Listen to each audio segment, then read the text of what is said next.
নমস্কাৰ বন্ধুসকল, মই হিৰেন। আজি এই ভিডিঅ'টো মহিলাসকলৰ বাবে বিশেষভাৱে প্ৰস্তুত কৰা হ'ল যে আপোনাৰ শাহুমা কেনেধৰণৰ হ'ব। সকলো ছোৱালীৰ মনত নিশ্চয় এটা প্ৰশ্ন দোলাৰি থাকে যে বিয়া হৈ যাম সঁচা কথা, কিন্তু শাহুগৰাকী বা কেনেকুৱা হয়, তেওঁৰ লগত এডজাষ্ট কৰিব পাৰিম নে নোৱাৰিম, মিলিব পাৰিম নে নোৱাৰিম। আৰু লগতে যিসকলৰ বিবাহ হৈ গৈছে তেওঁলোকেও গম পাব যে তেওঁলোকৰ শাহুৰ স্বভাৱ কেনেধৰণৰ হ'ব, তেওঁলোকৰ লগত সম্পৰ্ক বা সম্বন্ধ কেনেধৰণৰ হৈ আছে এতিয়া আপোনালোকে নিজেই গম পাব এই ভিডিঅ'টোৰ জৰিয়তে।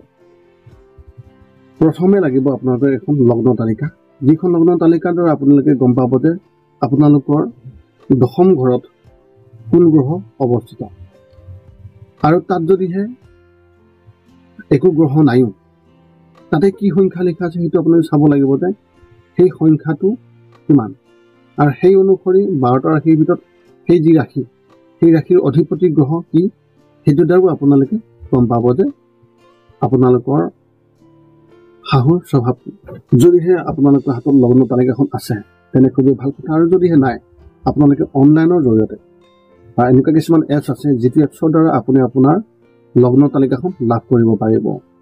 ধৰি লওক আপুনি এতিয়া লগ্ন তালিকাখন লাভ কৰিলে, স্ক্ৰীণত দেখিবলৈ পাইছে যে আপোনাৰ ইয়াতে 10 নম্বৰ ঘৰ কোনটো, আৰু সেই 10 নম্বৰ ঘৰত তাত লিখা আছে কিমান সংখ্যা, যদিহে অন্য গ্ৰহ নাই, আৰু সংখ্যাৰ লগতে তাত যদিহে আছে কোনোবা গ্ৰহ, সেই গ্ৰহ অনুসৰি আপুনি আপোনাৰ শাহুমাৰ যি স্বভাৱ বা তেওঁৰ যিটো চৰিত্ৰ সেইটো আপুনি গম পাব। আৰু আপোনালোকে যিসকলে বিবাহ গৈছে তেওঁলোকেও গম পাব যে তেওঁলোকৰ শাহুমাৰ স্বভাৱ কেনেধৰণৰ।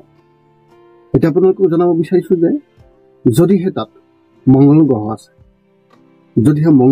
আছে, তেন্তে আপুনি জানি লওক যে আপোনাৰ শাহুমা তেওঁৰ যিটো খং বহুত আছে। আপোনাৰ শাহুমাই আপোনালোকৰ যিকোনো সময়ত হাই কাজিয়া কৰিব পাৰে বা যিকোনো সমস্যা সৃষ্টি কৰিব পাৰে।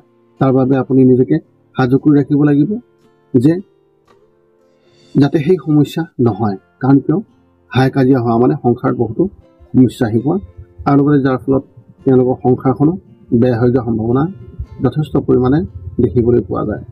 যদিহে তাত সূৰ্যদেৱৰ অৱস্থান আছে 10 নম্বৰ ঘৰত, 10 নম্বৰ ঘৰটোত শাহুমাকৰ ঘৰ, আৰু সেই অনুসৰি যদিহে তাত সূৰ্যদেৱ আছে তেন্তে আপোনাৰ শাহুমাই আপোনাক যথেষ্ট শাসন কৰিব। কাৰণ সূৰ্য হৈছে ৰজা, আৰু সেই ৰজাৰ যি স্বভাৱ, তেওঁ শাসন কৰা, তেওঁ এগ্ৰেছিভ, সেইকাৰণে তেওঁ আপোনাক শাসন কৰিব পাৰে, যাৰ ফলত আপোনালোকৰ সংসাৰত কিছু সমস্যা আহিব পাৰে আৰু হাই কাজিয়া সৃষ্টি হ'ব পাৰে। আৰু তাৰ বাবে আপুনি সাজু থাকিব লাগিব যে আপোনালোকৰ যাতে তেনেকুৱা ধৰণৰ কোনো অপ্ৰীতিকৰ ঘটনা নহয়, যাৰ ফলত আপোনালোকৰ মাজত হাই কাজিয়া হয়। এতিয়া চন্দ্ৰ হৈছে মা। যদিহে আপোনালোকৰ দশম ঘৰত যদিহে চন্দ্ৰ আছে, আপোনালোকে জানি ল'ব যে আপোনাৰ শাহুমা আপোনালোক খুব সহজ সৰলে ব্যৱহাৰ কৰিব, আৰু তেওঁৰ মনটো বহুত ভাল। কাৰণ কিয়, চন্দ্ৰ যিহেতুকে মা, আৰু সেই মাৰ স্বভাৱ সেই শাহুগৰাকীৰ তাত থাকিব, যাৰ ফলত আপোনালোকে ধুনীয়াকৈ মিলি থাকিব পাৰিব, আপোনাক যথেষ্ট মৰম কৰিব। কিন্তু যদিহে তাত নাকাৰাত্মক গ্ৰহৰ দৃষ্টি থাকে তেতিয়া অলপ কিছু সমস্যা দেখিবলৈ পোৱা যাব পাৰে। আৰু যদিহে বৃহস্পতি গুৰু শুভ দৃষ্টি থাকে তেতিয়াতো আৰু ক'বই নালাগে। যথেষ্ট সুখত আপোনালোকে শাহুবোৰে আপোনালোকৰ ঘৰখনত ধুনীয়াকৈ মিলিজুলি থাকিব পাৰিব। মংগল হৈছে সেনাপতি। মংগল গ্ৰহৰ যদিহে অৱস্থান থাকে তেন্তে আপোনাৰ শাহুমাৰ লগত আপোনাৰ হাই কাজিয়া হোৱা অত্যন্ত সম্ভাৱনা বেছি। কাৰণ কিয়, মংগল হৈছে ৰঙা গ্ৰহ, এগ্ৰেছিভ, নাকাৰাত্মক গ্ৰহ, যাৰ ফলত আপোনাৰ শাহুমাই আপোনাৰ লগত যিকোনো সময়ত হাই কাজিয়া কৰিব পাৰে। তাৰ বাবে আপুনি সাজু থাকিব লাগিব, নিজকে কেনেকৈ সংযম কৰিব পাৰে। সাজু থাকিবলৈ বুলি ক'বলৈ যাওঁতে আপোনাক মই হাই কাজিয়া কৰিবলৈ দিয়া নাই, সেইটো আপোনাক একদম ভুল নাবুজিব। যাতে আপোনালোকে আপোনালোকৰ ঘৰত যাতে সুখ বজাই ৰাখিব পাৰে, তাৰ কাৰণে আপুনি সংযমে থাকিব লাগিব, যাতে কোনো হাই কাজিয়া নহয়। তাৰপিছতে আহোঁ বুধ হৈছে বহুত বুদ্ধি থকা আপোনাৰ শাহুমা অত্যন্ত তীখৰ হ'ব পাৰে, অত্যন্ত মানে বহুত টেলেণ্ট মানুহ, যিগৰাকীয়ে কোন সময়ত কেনেধৰণৰ যিকোনো কথা লগাই আপোনালোকৰ মাজত হাই কাজিয়া সৃষ্টি কৰাব পাৰে তাৰ কোনো ঠিক নাই। বোধ হৈছে বুদ্ধি, কেনেধৰণৰ বুদ্ধি ঘটাব তেওঁৰ মগজুত অকল তেওঁহে জানে আৰু ভগৱান জানে। কিন্তু এটা কথা জানিলোঁ, তেওঁ শাৰীৰিক হিচাপে অকণমান চাপৰ হ'ব, কিন্তু বহুত বুদ্ধি থাকিব তেওঁ, যাৰ ফলত আপোনালোকৰ সাংসাৰিকত কিছু সমস্যা আহিব পাৰে আৰু আপোনালোকে সাজু থাকিব লাগিব যে যাতে কোনো সমস্যা নহয়। যদি সেই নাকাত্মক গ্ৰহৰ প্ৰভাৱ থাকে অলপ আগত কৈ যোৱা, তেতিয়াতো আৰু কোৱাটো এইটো বেলেগ ধৰণৰ ঘটনা হ'ব। আৰু যদিহে বৃহস্পতি গুৰু শুভ দৃষ্টি থাকে তেন্তে কিছু সমস্যা আৰু বাঢ়ি যোৱাৰ সম্ভাৱনা থাকে। যদিহে তাত বৃহস্পতি গুৰু তেওঁ স্বয়ংক্ৰিয়ভাৱে থাকে তেতিয়া যথেষ্টখিনি শুভ ফল পোৱা যায়। এতিয়া বৃহস্পতি গুৰুৰ কথা।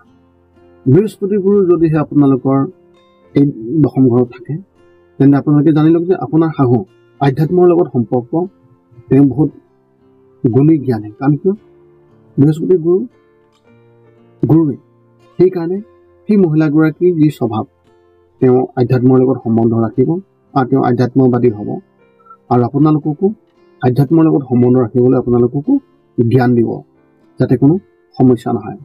আৰু এই ক্ষেত্ৰত চাবলৈ গ'লে আপুনি নিশ্চয় আপোনাৰ শাহুৰ লগত আপোনালোকে মিলিজুলি থাকিব পাৰিব। এতিয়া আহোঁ শুক্ৰৰ কথা। শুক্ৰৰ যদিহে অৱস্থান আপোনালোকৰ দশম ঘৰত তেন্তে আপোনালোকে জানি লওক যে আপোনাৰ শাহুমা বহুত ষ্টাইলিছ, মডেলিং বা তেওঁৰ চিন্তাধাৰাবিলাক সদায় বাস্তৱিক, মডাৰ্ণ টাইপৰ। তেওঁ ষ্টাইল কৰি ভাল পাব, তেওঁৰ লগতে আপোনাকো ষ্টাইল কৰিবলৈ চেষ্টা কৰাব। কাৰণ কিয় শুক্ৰ হৈছে লাক্সাৰিয়াছ, যিয়ে সকলো ভোগ কৰে। তেওঁ নিজেও শ্বপিং কৰিবলৈ যাব আৰু আপোনালোকো লগত লৈ শ্বপিং কৰাবলৈ লৈ যাব পাৰে। এই ক্ষেত্ৰতো ইমান নাকাত্মকতা নাই। যদিহে নাকাত্মক গ্ৰহৰ প্ৰভাৱ থাকে তেনে কিছু অসুবিধা হোৱা দেখিবলৈ পোৱা যায়। এতিয়া আহোঁ শনিদেৱৰ। যদিহে তাত শনিৰ অৱস্থান থাকে তেন্তে আপোনাৰ শাহু ক্ষীণ হ'ব, ওখ হ'ব আৰু তেওঁৰ দেহবৰণ অকণমান কোলা হ'ব পাৰে। কিন্তু আপোনালোকে এটা কথা সকলোৱে জানে যে শনি হৈছে নাকাত্মক আৰু তেওঁ সকলো কামেই শ্ল' হ'ব। তেওঁ লাহে লাহে কৰিব কাম আৰু তেওঁ সকলো বস্তুৱে শ্ল' হ'ব। কাৰণ কিয় শনি হৈছে আটাইতকৈ শ্ল' গ্ৰহ। কিন্তু স্বভাৱগত হিচাপে তেওঁৰ মনত কোন সময়ত কি খেলে কোনো নাজানে। নাকাত্মকতাই বেছি, কোন সময়ত কেনেকুৱা ধৰণৰ কথা লগা যোজা কৰি আপোনালোকৰ সংসাৰৰ মাজত বা ঘৰখনত কেনেকুৱা সমস্যা সৃষ্টি কৰিব আপোনালোকে অনুমান কৰিলেই হ'ল। তাৰ কাৰণে আপোনালোকে যাতে তেনেকুৱা পৰিস্থিতি মুখামুখি হ'বলগীয়া নহয় তাৰ বাবে আপোনালোকে সাৱধান থাকিব। তেতিয়াহ'লে কিছু সংখ্যক হ'লেও আপোনালোকৰ সমস্যা অলপমান কমিব। এতিয়া ৰাহুৰ অকল যি দেহৰ গঠন সেইটো হৈছে অকল ৰাহুৰ মূৰটো আছে কিন্তু তেওঁ শৰীৰটো নাই। অৰ্থাৎ তেওঁ মগজু আছে কিন্তু তেওঁ মনটো নাই, অন্তৰ নাই। কোন সময়ত কেনেধৰণৰ সৃষ্টি কৰিব সমস্যা আপোনালোকে ধৰিবই নোৱাৰিব, যাৰ ফলত আপোনালোকৰ ঘৰখনৰ মাজত হাই কাজিয়া হ'ব পাৰে। ইটোৱে সিটোৰ কথা নুশুনিব, ইজনে সিজনৰ লগত হাই কাজিয়া কৰিবলৈ চেষ্টা কৰিব আৰু বিভিন্ন ধৰণৰ তেনেকুৱা কিছুমান সমস্যা আহি পৰিব, যাৰ ফলত আপোনালোকৰ ঘৰখনত নাকাত্মকতাই স্থান ল'ব আৰু বিভিন্ন ধৰণৰ সমস্যাই ঘেৰি ধৰিব। আৰু তেওঁ অত্যন্ত খৰচী ব্যক্তি হ'ব। তেওঁ ক'ত কেনেকৈ কিমান খৰচ কৰে তেওঁ নিজেই নাজানে, যাৰ ফলত আপোনালোকৰ ঘৰখনত বহুতো সমস্যা আহিব পৰিব পাৰে, বিশেষকৈ অৰ্থনীতিৰ ক্ষেত্ৰত। ৰাহুৰ যি স্বভাৱ আপোনালোকে নিশ্চয় অলপ হ'লেও গম পায়। এতিয়া সদশেষত কেতু। যিহেতুকে কেতু মেলেফিক, তেওঁ মূৰটো নাই, তেওঁ অন্তৰখন আছে কিন্তু তেওঁ মগজুটো নাই। সেই মহিলাগৰাকীয়ে আপোনালোকৰ মাজত কোন সময়ত কি কথা মনত খেলিব তেওঁ নিজেই নাজানে, যাৰ ফলত আপোনালোকৰ ঘৰখনত হাই কাজিয়া হৈ যাব পাৰে।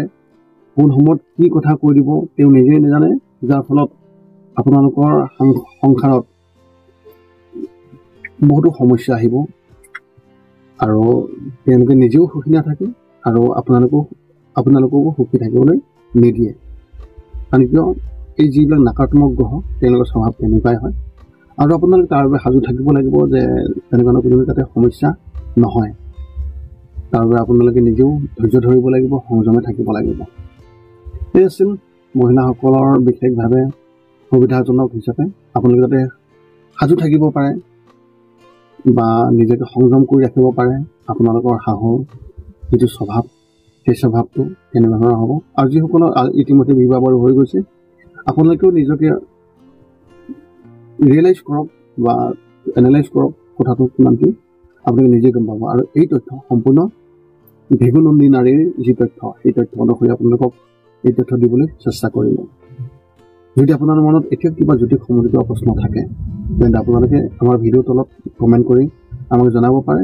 আৰু আমাৰ এই ভিডিঅ'ৰ যিটো ডিছক্ৰিপশ্যন তাত আমাৰ মোবাইল নম্বৰ আছে। আপোনালোকে কিবা বিশেষভাৱে কিবা জানিবলগীয়া থাকিলে আমাক কল কৰি এবাৰ সুধিব পাৰে। আমি আপোনালোকৰ প্ৰশ্নৰ সকলো সময়ত উত্তৰ দিবলৈ আমি যিমান পাৰোঁ চেষ্টা কৰোঁ। আৰু আমি এতিয়ালৈকে আমি খুব সহজভাৱে সোনকালে আমি দি আহিছোঁ সকলো উত্তৰ। আশা কৰোঁ আপোনালোক ভালে থাকিব, সুখে থাকিব। আপোনালোকৰ সংসাৰখনত আপোনালোকে সমস্যাৰ সৃষ্টি হ'বলৈ নিদিব, সংযমে থাকিব। পুনৰ লগ পাম এটা ভিতৰত আজিলৈ ধন্যবাদ।